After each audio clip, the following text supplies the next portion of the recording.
রব্বি আউযু বিকা মিন হামাযাতিশ শায়াতিন ওয়া আউযু বিকা রব্বি আন ইয়াহযুরুন।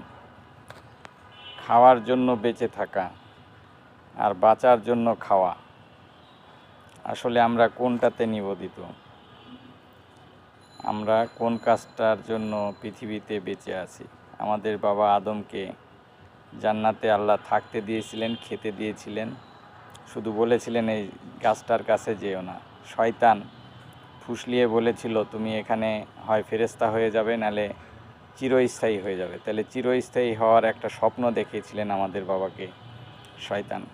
এই পৃথিবীতেও আমাদেরকে সেই স্বপ্নই দেখাচ্ছেন যে তুমি এখানে চিরস্থায়ী হবে।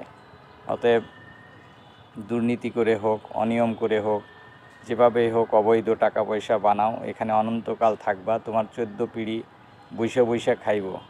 অথচ দেখেন প্রতিটা মানুষই তার নির্দিষ্ট একটা মেয়াদ নিয়ে পৃথিবীতে আসতেছে এবং সেই মেয়াদের এখানে যা যা উপকরণ সৃষ্টিকর্তা দিয়ে রেখেছেন আমরা তো বিশ্বাস করি না, যার কারণে আমরা খাওয়ার জন্য বাঁচি, বেঁচে থাকার জন্য খাই না।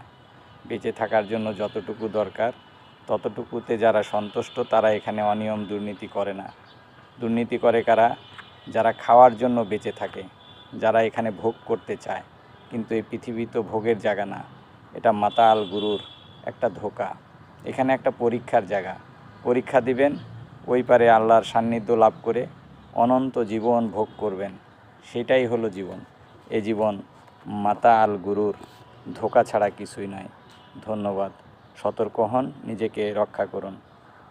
আসসালামু আলাইকুম।